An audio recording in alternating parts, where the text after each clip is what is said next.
Fala, galerinha, tudo bem? Aqui quem fala é o professor Thiaguinho. Galera, se vocês não conhecem, entrem no canal lá, Thiago Scorse, e lá tem as resoluções dos principais vestibulares aí do país. FUVEST, UNESP, Unicamp, FAMEMA, FAMERP, ENEM, tá? Então eu faço um vídeo, resolvo questão por questão, tá? A parte de química eu resolvo questão por questão e tento esclarecer todas as dúvidas aí para vocês. Espero que vocês gostem.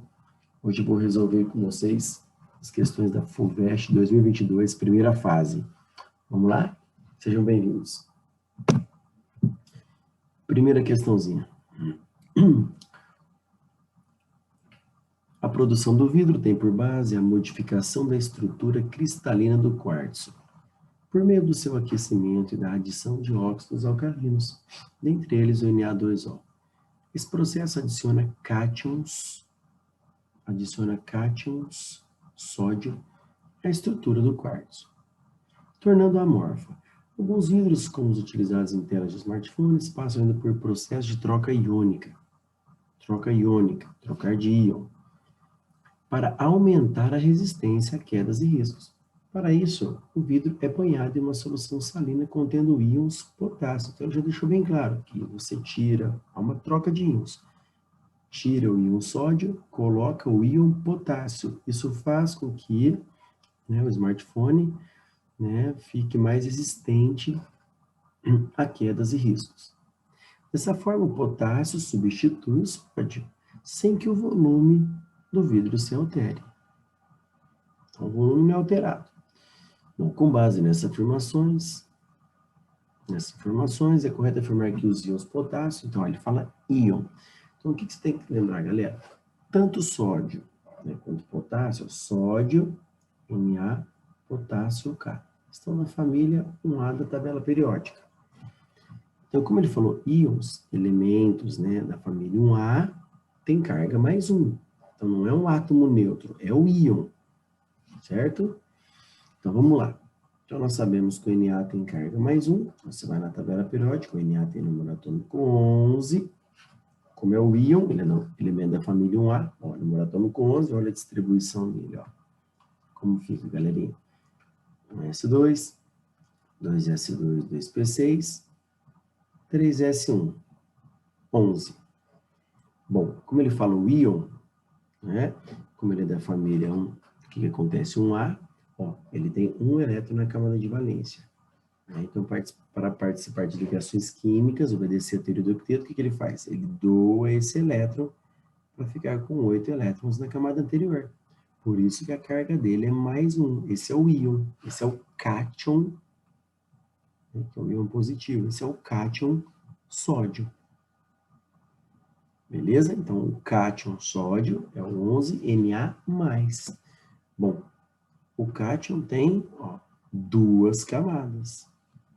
Bom, e o cátion potássio? Potássio tem número atômico 19, ó, 1s2, 2s2, 2p6, 3s2, 3p6, ó, acompanhando a seta, depois 3p6 vem o 4s1.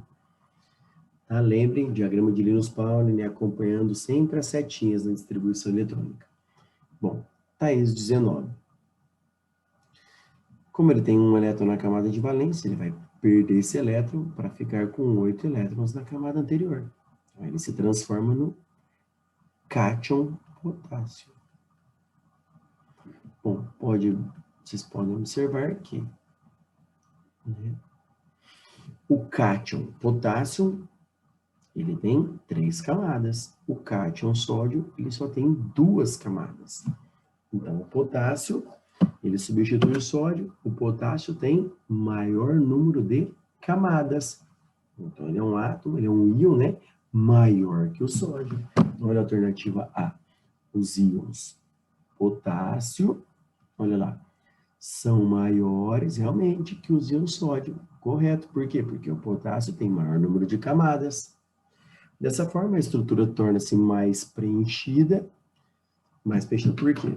né? São íons maiores, eles vão ficar mais compactados, né? Assim vai ficar mais resistente ao choque. Beleza? Questãozinha bem tranquila, galerinha. Alternativa A. Vamos lá. 69. Reações químicas, né? Reação orgânica. Vem aparecendo sempre aí nos vestibulares, principalmente na FUVEST. Então vamos lá, galera. Exercício 69. Uma das formulações para os adesivos silicones usados na construção civil é chamada de silicone acético. Essa nomenclatura é utilizada porque o componente ativo, esse é o componente ativo, porque o componente ativo libera ácido acético durante a formação do precursor. Então, esse componente ativo vai formar o precursor e libera, ele fala, ó, libera ácido acético. Então, esse composto aqui é o ácido acético. Bom, ácido acético é o principal componente do vinagre. Ácido acético é nome popular.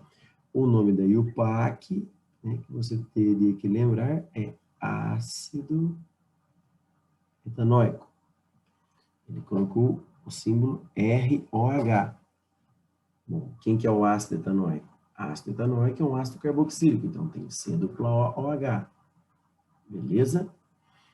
Et, 2 carboninhos, então tá aqui, ó.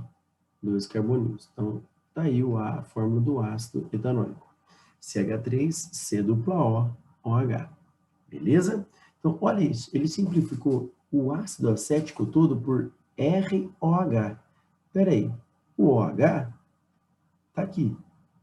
Então, o R é o resto do ácido acético, né?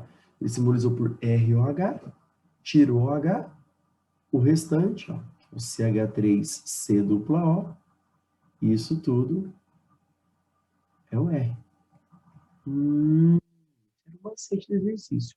Bom, considerando essas informações, qual dos componentes ativos a seguir faria com que a formulação fosse considerada como silicone acético? Então, vamos lá. Qual seria aí, né, galera? Ele fala qual seria o componente ativo. A gente quer saber qual é a fórmula desse carinha aqui, ó, componente ativo. Vamos lá? Olha o componente ativo, galera. Presta bastante atenção. Olha o que ele tem. R, O, S, I, O, R, para baixo, 3, para cima de novo, O, R. Olha que interessante. Quem é o R? Nós já vimos ali no ácido acético. Olha lá, galera. Quem que é o R? Ó, quem que é o R? O R é isso daqui, ó. Esse R aqui, ó, é esse R. Então, o R nós já sabemos que é o CH3C dupla O. Então, no lugar do R, né? O que a gente tinha no lugar desse R? Um C. Então, vamos tirar o R e vamos colocar. O que é no lugar do R? Um C dupla O, CH3. Olha lá. No lugar do R, é um C dupla O, CH3. Olha lá. No lugar do R, é um C dupla O, CH3. Tudo bem? Então, qual estrutura é essa? Olha lá, galera. Essa é a estrutura do componente ativo. Então, era só você entender, lembrar que essa espécie liberada que ele fala aí é o ácido acético. Teria que saber que o ácido acético é o ácido etanóico. Ele representa só por ROH. O OH está aqui, então tirando o OH, o restante é o R. É esse R que estava ali, ó, lá no começo, ligado ao Ozinho. Vendo lá, o R. E eu só substituo o R por C dupla O, CH3. Qual estrutura é isso? Alternativa B de bola. O SI, O, tá lá. C dupla O, CH3. C dupla O, CH3. C dupla O. Opa. C dupla O. Opa. C dupla O. CH3. Tá vendo? Alternativa B de bola. Era uma questão se enxergasse, teria que saber, né, a forma do ácido acético e enxergar esse peguinha na questão aí. Beleza? Que é um pouco difícil para o aluno enxergar. Isso daí. Não é comum, o aluno demora um pouquinho para enxergar o que acontece certinho nas reações orgânicas, beleza? Vamos lá, próxima questão. Texto para as questões 70 e 71. Oxigênio e ozônio estão em constante processo de consumo e produção na estratosfera, como representado pelas equações químicas a seguir. As reações 1 e 2 ilustram etapas da produção de ozônio a partir de oxigênio, e a reação 3 mostra a restauração de oxigênio a partir do ozônio. Bom, então a gente deu 3 reações. Aí ele fala o seguinte: a reação global balanceada, composta pelas etapas 1 e 2, que representa a formação de ozônio, né? Olha as etapas 1 e 2. A etapa 1 ali, ó. O2 se transformando em 2O, um elétron livre aqui. Ó. Tá. A etapa 2, você tem 2O2 mais 2O, um elétron livre, formando 2O3. Ele quer a equação global somando a equação 1 e a equação 2. Olha lá. O que a gente cancela aqui, galera? Ó. Esse 2O. Aqui, ó. 2O com elétron livre. Aqui está no produto. Aqui nós temos a mesma quantidade no reagente. A gente cancela. Esse O2 aqui e esse O2 estão do lado esquerdo, do lado do reagente, nas duas equações. Então, a gente soma. 1 mol mais 2 mols, 3 mols de O2. No produto sobrou o quê? 2O3. Então, esse 2O com elétron livre aqui, galera, ó. Esse 2O aqui, com elétron livre, vou mostrar aqui de novo para vocês. Olha lá. Ele aparece na primeira equação no produto, na segunda no reagente. Produto de um lado, reagente do outro, a gente cancela. Beleza? Vamos lá. Cancelou. Está a equação global. 3O2 virando 2O3. Uma questãozinha muito tranquila, galera. Bem facinho mesmo. Tá bom? É o básico da lei de Hess.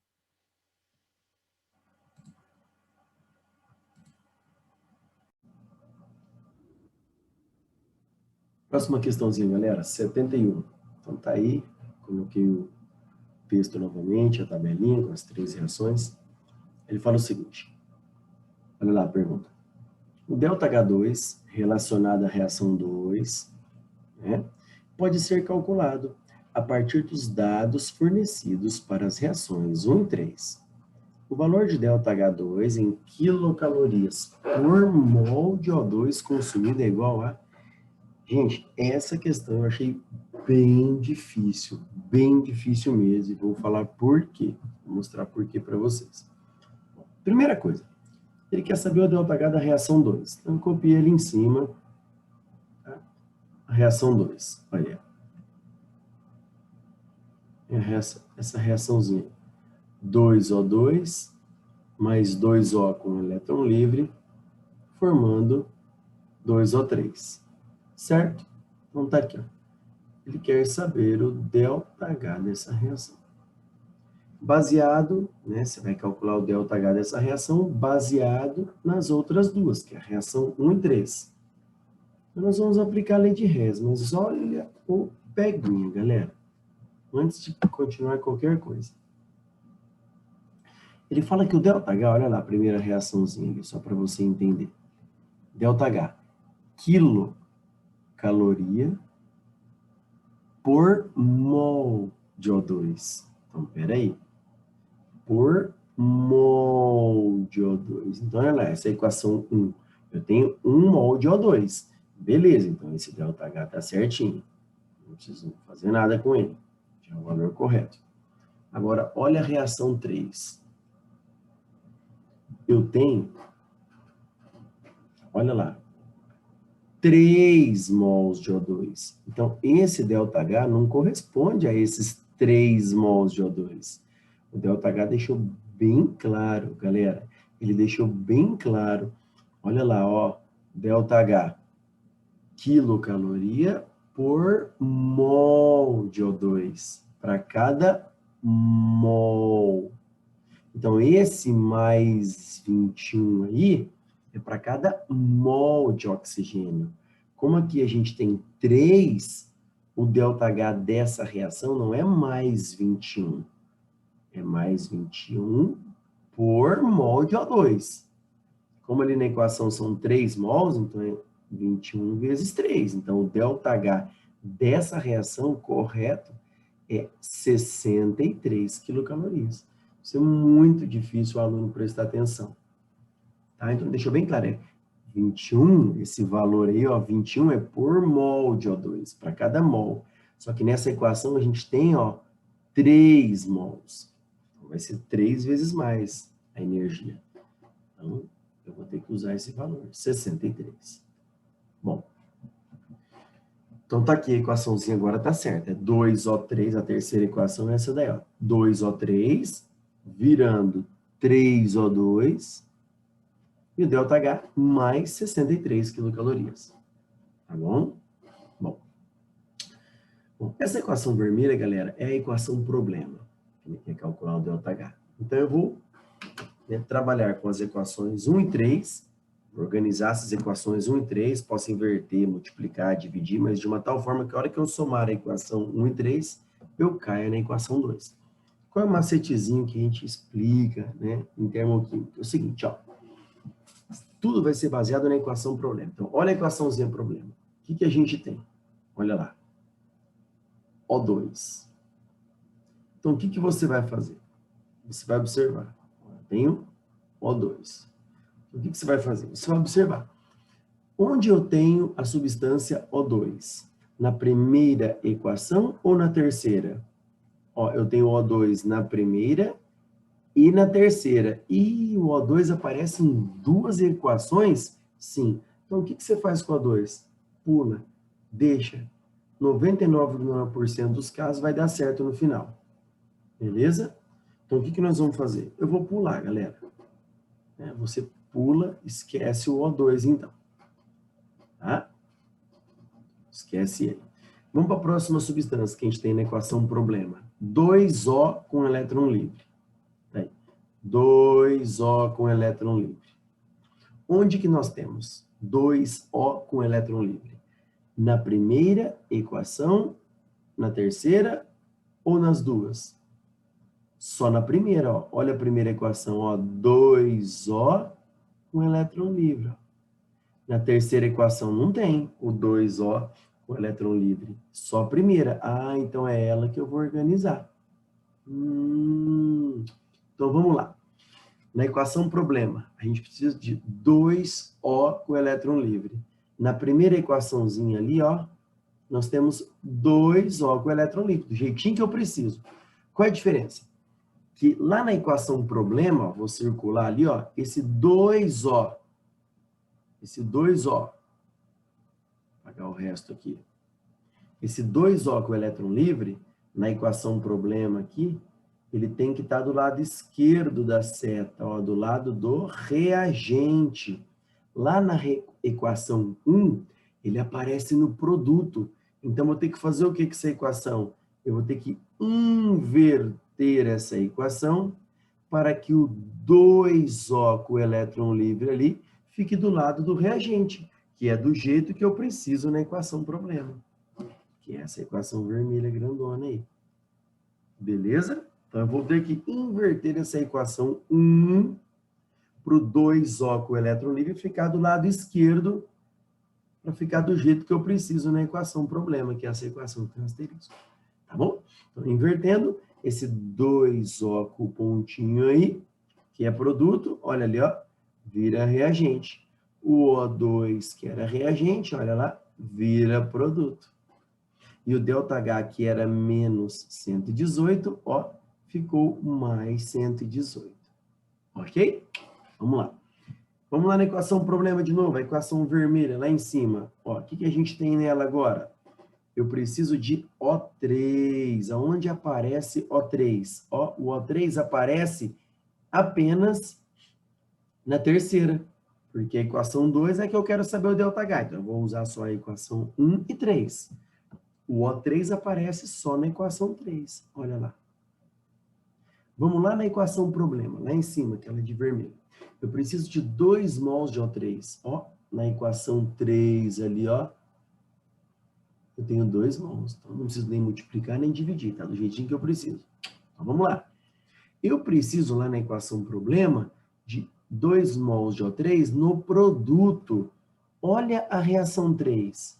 Eu tenho 2 mols de O3, mas esse O3 está no lado esquerdo do reagente. Então, para deixar do jeito que a gente precisa, né, para ficar igual a equação problema, eu vou ter que fazer o que com essa equação 3?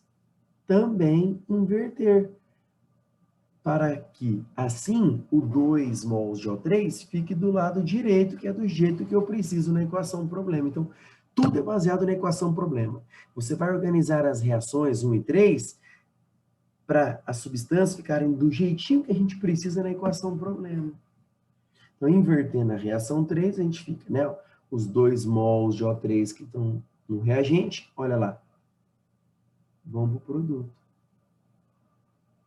E o 3 mols de O2 que estavam no produto, olha lá, viram reagente. O ΔH, que era mais 63, agora ficou menos 63. Bom, vamos somar essas duas equações agora que eu arrumei. Vamos somar essas duas aí, ó. Pegar o verde agora para somar. Ó. O que nós temos? Olha o O2. 1 mol de O2 no produto, 3 mols de O2 no reagente. Um está no produto, outro no reagente. Mas não é o mesmo valor, então não dá para cancelar. Então a gente subtrai. Se está do mesmo lado, a gente soma. Se está em lados opostos, subtrai. Então, 3 de um lado, 1 do outro. 3 menos 1, vão sobrar 2 mols do lado esquerdo, olha lá. 2 mols de O2. O 2O, eu estou circulando com o elétron livre, não tem mais nenhum lugar. Então, ele continua do jeitinho que ele está. E os 2 mols de O3, não dá para cancelar com nada, fica lá, 2 mols de O3. Ó, hora que a gente soma essas duas equações, gente, olha que legal essa equação verde, que foi a soma da azul e da roxa, ó. Hora que a gente soma, a gente cai exatamente na equação problema. Então, a gente organizou a equação 1 e 3, hora que somou as duas, caímos na equação 2, que é a equação problema. Se a gente somou as equações, vamos somar o ΔH. Como? Mais 118 com menos 63. O ΔH da reação mais 55. ΔH da reação. Só que olha a pergunta. Ele quer saber o valor do ΔH2 em quilocalorias por mol de O2 consumido. Esse ΔH mais 55, ele está proporcional, ó, aqui na equação a gente tem 2 mols de O2. Então, esses 55 quilocalorias é para o consumo de 2 mols de oxigênio. Ele quer saber na pergunta por mol. Então, para cada 1 mol de oxigênio consumido, a energia vai ser a metade. 27,5 quilocalorias. Então, muita coisinha para o aluno enxergar aí. Acho uma questão bem difícil, galera. Pouco a gente vai acertar essa daí, tá bom? Vamos lá, próxima questão. 73. Uma questãozinha bem legal, não era difícil. Vamos lá? As reações de hidrólise, questão 73, de ésteres, quando realizadas em meio aquoso, podem ser catalisadas pela adição de ácido, sendo a reação mais lenta em meios próximos da neutralidade. Então, espera um pouquinho. Olha a reação. Você tem um éster, que é o ponto de partida. Aí ele vai sofrer uma hidrólise, hidroágua, lise e quebra. Então, a água vai fazer a quebra desse éster, né? e vai formar um ácido graxo, que é um ácido carboxílico de cadeia longa, e vai formar um álcool. Bom, ele falou que a reação pode ser catalisada pela adição de ácido. O que é catalisador? São substâncias que aceleram a reação, aumenta a velocidade. Então, a reação vai ser mais rápida em meio ácido. Então, isso é uma coisa importante para resolver exercício. Então, em meio ácido, a reação vai ser mais rápida. Bom, duas reações idênticas para a hidrólise desse éster foram realizadas nas mesmas condições, variando apenas o pH. Uma delas foi conduzida em pH 2 e outra em pH 6. Qual dos seguintes diagramas representa de forma mais adequada a quantidade de ácido graxo formada em função do tempo para as hidrólises em pH 2 e pH 6? Então, ele fez duas reações. Mesma quantidade de éster, mesma quantidade de água. A única diferença, mesma temperatura, a única diferença é que uma, ele fez a reação num pH 2 e a outra num pH 6. E ele quer saber, a pergunta é, a quantidade, galera, olha lá. Ele quer saber a quantidade de ácido graxo formada. Peraí, ácido graxo, ele é um produto na reação. Se ele é um produto, com o passar do tempo, a quantidade de ácido graxo vai aumentando, o produto vai sendo formado. Então, com isso, você já elimina de cara, tá? A letra B, porque a letra B, ó, quantidade de ácido graxo está diminuindo. Você já elimina a letra D e a letra E, de cara, porque ácido graxo é um produto, então, com o passar do tempo, vai aumentando. A quantidade, as duas curvas, seja a vermelha ou a azul, é a quantidade de ácido graxo, mas uma é pH 2 e outra é pH 6, mas independente do pH, ácido graxo é um produto, então ele vai sendo formado, então a quantidade dele tem que aumentar com o passar do tempo. Então você já elimina de cara letra B, letra D e letra E. Bom, onde a reação é mais rápida? Nas duas, gente, ó, a quantidade de éster, de água, a quantidade de ácido graxo formada, a quantidade de metanol tem que ser a mesma, porque ele falou que as reações foram idênticas. A diferença das reações foi apenas o pH. Então, a quantidade produzida em ambas as reações, a quantidade de ácido graxo formado é a mesma. Por isso, ó, a quantidade máxima aqui, ó, a curva azul e vermelho, ó, está na mesma altura. A quantidade formada é a mesma. Bom, onde a reação foi mais rápida? Bom, ele falou que a reação é catalisada por ácido, ou seja, pH abaixo de 7. Ah, mas o pH 2 e o pH 6, as duas estão em meio ácido. Mas espera aí, se ela é catalisada em meio ácido, pô, quanto mais ácido o meio, mais rápida a reação. Ah, então a reação que foi feita com pH 2, quanto mais baixo o pH, mais ácida a solução. Então, pH 2 é a solução mais ácida. Então, uma solução, né, com pH 2, a reação vai ser mais rápida. O que significa essa reação ser mais rápida?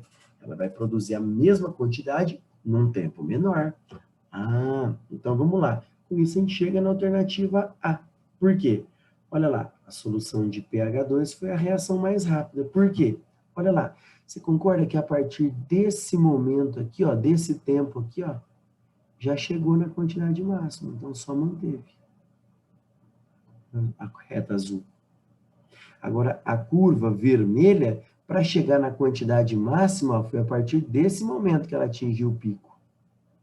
Ou seja, a curva azul já atingiu o pico máximo aqui, ó, num tempo menor. Alternativa A. Uma questãozinha bem legal, uma questão relativamente tranquila, galera. Beleza? Próxima questão, vamos lá. 74. Cálculos renais, conhecidos popularmente por pedras nos rins, consistem principalmente em oxalato de cálcio, CaC2O4, espécie cuja constante de solubilidade, famoso KPS, é de aproximadamente 2,10 a menos 19. Então, ele forneceu o KPS do oxalato de cálcio, CaC2O4. Uma substância sólida, né? A solubilidade dela é muito baixinha, então ela vai se formando no seu organismo, como ela não é solúvel em água, é pouquíssimo solúvel, então a água não consegue dissolver, ela vai acumulando no rim, ocasionando o cálculo renal. Os íons oxalato, presentes em muitos vegetais, reagem com os íons cálcio para formar oxalato de cálcio, que pode gradualmente se acumular nos rins. Ou seja, se formar esse oxalato de cálcio no seu corpo, no rim, a água não vai conseguir dissolver, vai ficar preso ali no rim, é o cálculo renal. Bom, então se você tiver muito cálcio, muitos íons cálcio, e muitos íons oxalato no seu corpo, o excesso desses íons no seu corpo, eles vão se juntar, vai formar o oxalato de cálcio, e aí vai formar o cálculo renal. Bom, supondo que a concentração de íons cálcio no plasma sanguíneo seja cerca de 5,10 a menos 3 mol por litro, qual seria a concentração mínima em mol por litro de íons oxalato para que CaC2O4, que é o oxalato de cálcio, comece a precipitar? Ou seja, qual é a quantidade mínima que eu preciso de íons oxalato para se juntar com o cálcio e formar o oxalato de cálcio, que é a substância insolúvel? Então, vamos lá, galerinha. Ele deu o KPS. O que é o KPS? É uma constante do produto de solubilidade. O que é isso? É a constante de equilíbrio de uma substância pouco solúvel em água em equilíbrio com os seus íons produzidos em solução aquosa. Então, o primeiro passo. Vamos lá. A equação. Qual é a equação? CaC2O4, sólido. Aí, em água, ele produz os íons Ca mais 2 e C2O4 menos 2. A concentração de cálcio, ele já falou que no plasma é 5 vezes 10 a menos 3 mol por litro. E a pergunta é, qual é a concentração mínima de oxalato? Vou chamar de X, porque ele quer saber qual é a concentração mínima. Ah, professor, mas a proporção é de 1 para 1, eu não posso falar que a concentração de oxalato é 5 vezes 10 a menos 3? Não, gente, por quê? Porque o cálcio é de uma fonte, leite, derivados. O oxalato é de outra fonte. Então, o cálcio e o oxalato não são os dois derivados do oxalato de cálcio aí, não. Você ingere cálcio através de íons cálcio, você consegue ingerir eles através de leite e derivados, ou seja, é uma fonte. Os íons oxalato vêm de outra fonte, da alimentação, então vêm de fontes diferentes, tá? Que no seu organismo, o excesso desses íons, né? Esses íons vão se juntar e vai formar o oxalato de cálcio. Mas a fonte de cálcio e a fonte de oxalato, você adquire isso de fontes diferentes, né? São fontes alimentares diferentes, tudo bem? Bom, então o KPS é uma constante de equilíbrio de uma substância pouco solúvel, geralmente um sal, com seus íons em equilíbrio com seus íons em solução aquosa. Bom, como qualquer constante de equilíbrio, substâncias sólidas não entram. Então, o sal, o oxalato de cálcio, ele é sólido, ele não entra na expressão da constante de equilíbrio. Toda constante de equilíbrio é concentração em mol por litro dos produtos dividido pela concentração em mol por litro dos reagentes. Então, quem que é produto? O produto é o cálcio e o C2O4 menos 2. Então, o KPS é igual ao produto, ó, Ca mais 2 elevado ao balanceamento, que é 1, vezes concentração do oxalato, C2O4 menos 2, elevado a 1 também, que é o seu balanceamento. É produto sobre o reagente. Só que o reagente é o oxalato de cálcio, que é sólido. E sólido não tem concentração mol por litro, porque não está dissolvido. Então, né, qualquer constante de equilíbrio não entram substâncias em estado sólido. Então, o KPS é apenas esta expressãozinha aqui. Bom, o KPS ele deu 2,10 a menos 9. A concentração de cálcio, 5 vezes 10 a menos 3. E a concentração de oxalato que a gente precisa, concentração mínima, para que comece a ocorrer a formação de precipitado, X. Isolando X, dá 4 vezes 10 a menos 7 mol por litro. Ou seja, quando X for 4 vezes 10 a menos 7, ainda não vai formar precipitado, mas qualquer concentração acima de 4 vezes 10 a menos 7, vai ocorrer formação de precipitado. Beleza? Então, a concentração mínima aí que a gente precisa em mol por litro de oxalato é 4 vezes 10 a menos 7. Uma questãozinha que era o aluno lembrar de KPS, mas uma questão bem tranquilinha de equilíbrio químico aí, tá bom? Valeu, galerinha. Vamos lá, próxima questão.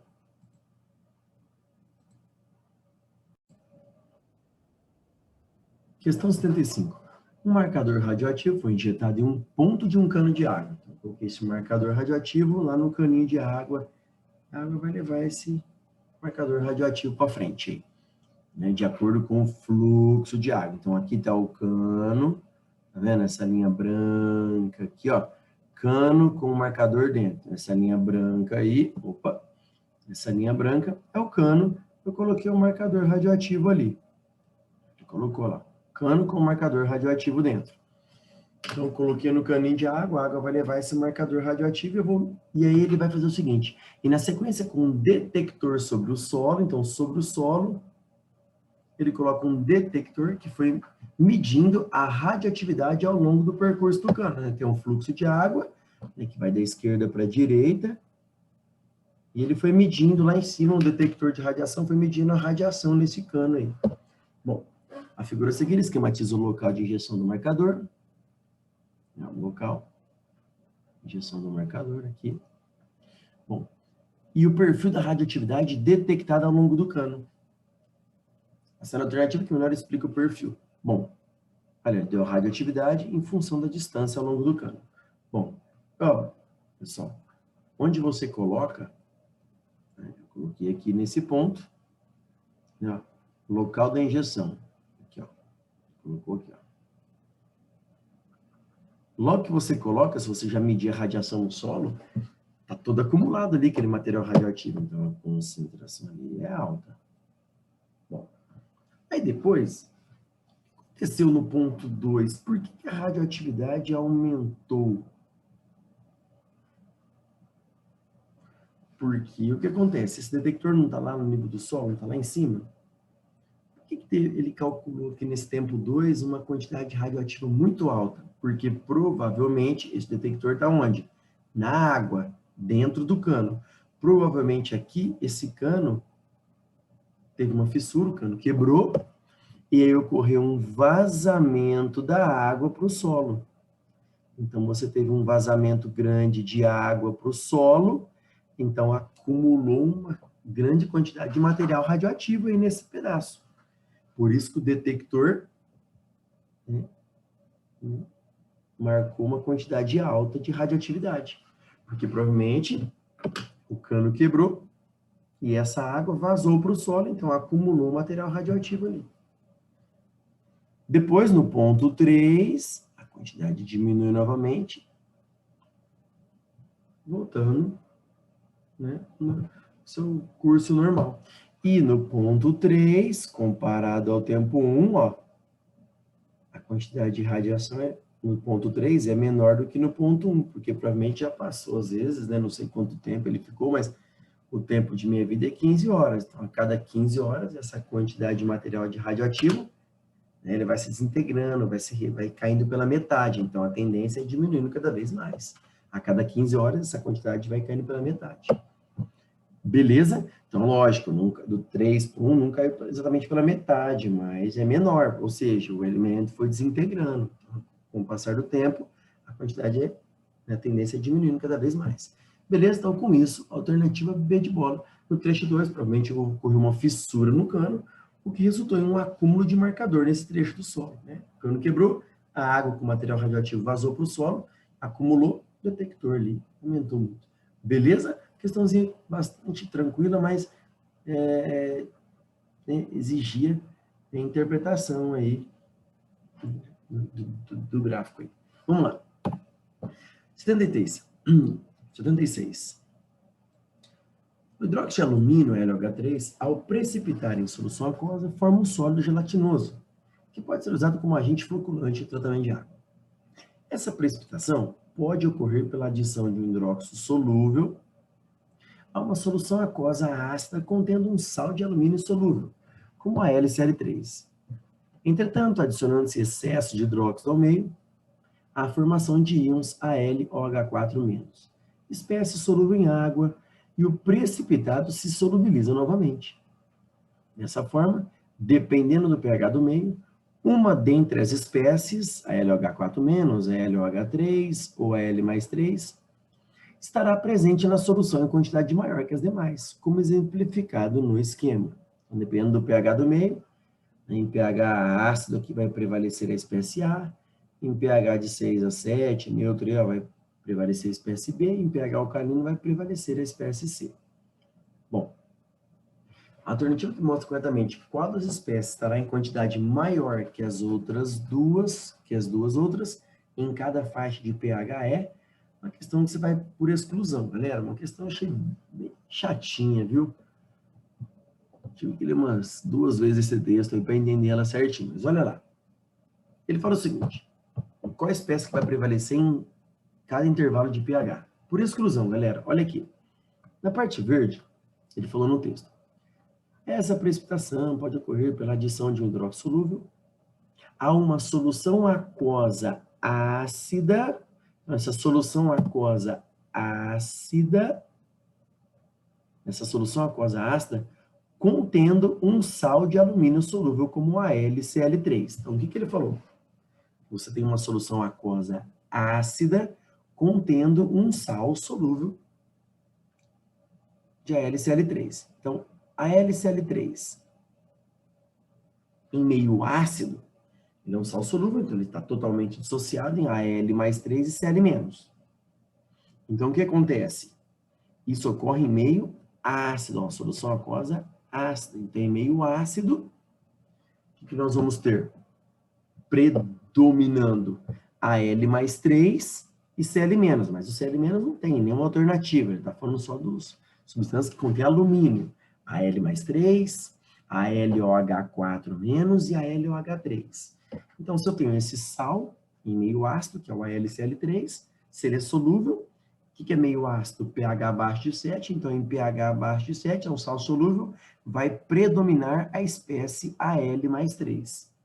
Então, no pH ácido, ó, seria a espécie A, pH ácido menor que 7. Nossa, seria o pH bem ácido, ó, pH é 4 e 5, seria a espécie A. Então, na espécie A, predomina o Al+3. Então, se a gente tira a letra A, ficaríamos com a letra B, ó, letra C não pode, letra D, ficaríamos com a letra B e a letra E. Beleza, galera?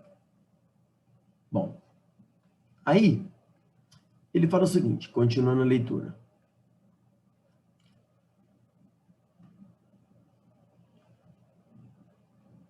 Entretanto, adicionando-se excesso de hidróxido, se você adicionar excesso de hidróxido, o que é hidróxido? Hidroxila, OH-, excesso de OH-, OH-, meio básico, H+, meio ácido, OH-, meio básico, excesso de OH-, ou seja, meio básico, pH acima de 7. Bom, entretanto, adicionando-se excesso de hidróxido, há a formação de AlOH4-. Então, deixa bem claro. Em meio básico, vai predominar a espécie AlOH4-. O que é meio básico? pH acima de 7. 8 e 9 seria a espécie C. Na espécie C, então, vai predominar o AlOH-. A gente não estava em dúvida em letra B e letra E? Porque letra B e letra E é o único que prevalece a espécie Al+3 em pH ácido. Então, agora, vamos lá na letra B. Ó, em pH básico está predominando a LOH3. Não. Alternativa correta, letra E. Em meio alcalino, ó, pH 8 e 9, predomina a espécie AlOH4-. Alternativa E. Beleza, uma questãozinha bem chata para entender essa... Para entender a questão. Beleza, galera? Próxima questão, vamos lá. Então, uma questãozinha por exclusão mesmo, beleza? 17, uma questão de estequiometria, bem tranquila, não teve muito segredo, não. Olha lá. Para monitoramento ambiental, no entorno de um posto de gasolina, coletou-se uma amostra de solo que foi submetida de forma integral à análise de naftaleno, um composto presente na gasolina. A concentração encontrada foi de 2 miligramas de naftaleno por quilo de solo úmido. Solo úmido, sólido com água. Sólido com água. Sabendo que a amostra de solo contém 20% de água, ele quer saber qual é o resultado dessa análise por quilo de solo seco. Então, olha que interessante. Nós temos 2 miligramas de naftaleno por quilograma de solo úmido. Só que desse solo úmido, ele falou que 20% é água. Então, vamos ver quanto é de água. 20%? É 20% de 1 quilo. Ó, 20%, 0,2. Então, nós temos desse 1 quilo de solo úmido, nós temos 0,2, né, que corresponde a 20%, 0,2 quilos de água. Então, se o total é 1 quilo, 0,2 de água, 0,8 quilo de solo seco. Então, nós temos 2 miligramas de naftaleno, que foi encontrado nesse solo úmido. Mas ele quer a concentração em solo seco, ou seja, eu tenho 2 miligramas de naftaleno em 1 quilo de solo úmido. Desse 1 quilo, 0,2 é água. Então, tirando a água, 0,8 de solo seco. Então, nós temos lá, olha lá, em azul, nós temos, então, 2 miligramas de naftaleno para cada 0,8 quilogramas de solo seco. Só que ele quer a concentração por quilo de solo seco. Então, quantos miligramas de naftaleno a gente teria em 1 quilo de solo seco? 2,5. Alternativa E.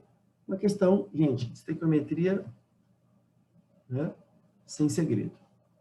Beleza? Vamos lá. 78.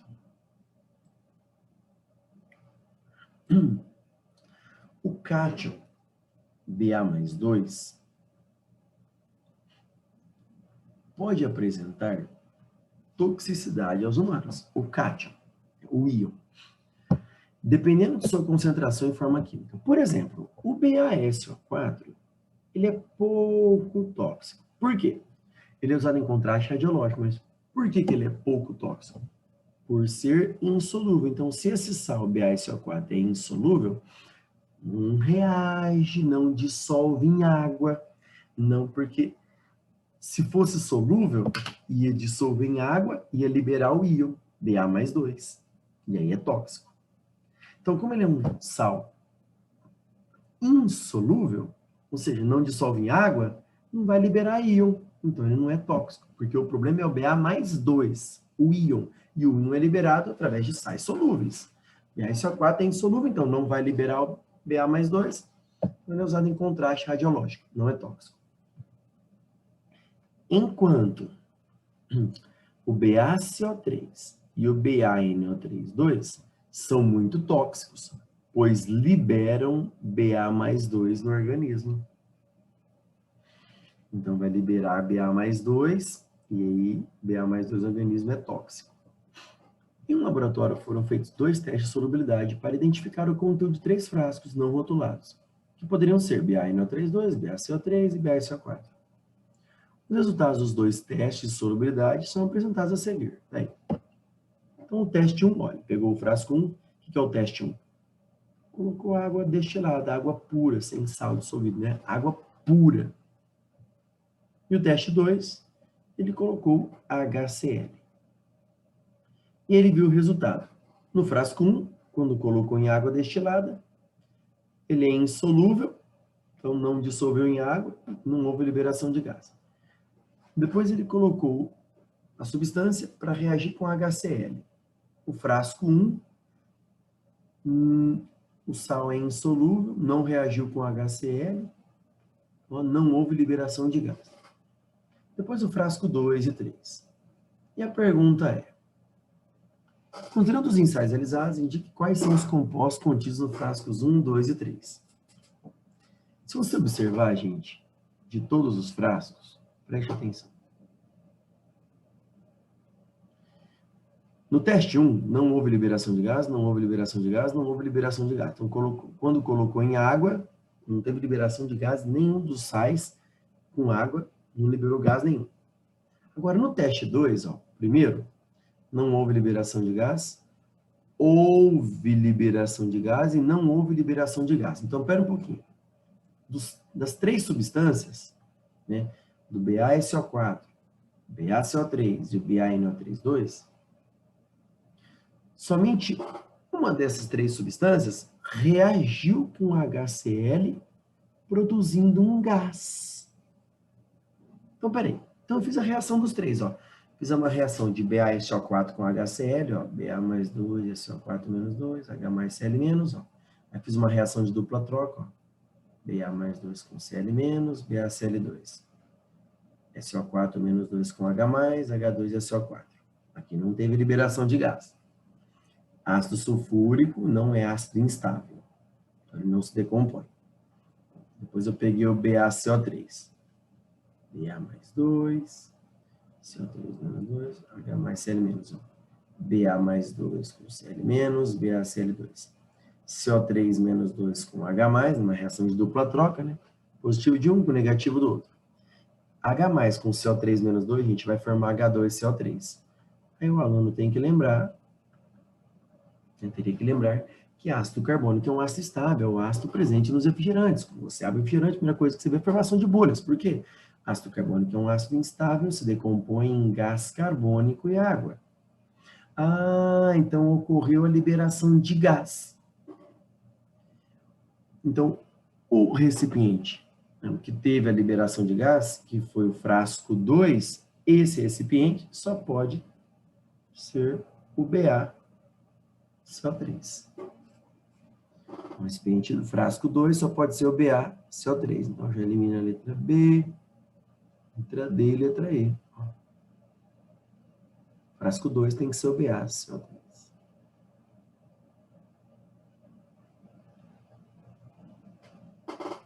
Bom.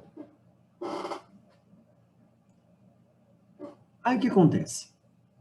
Para saber qual é o frasco 1 e qual é o frasco 3, olha lá.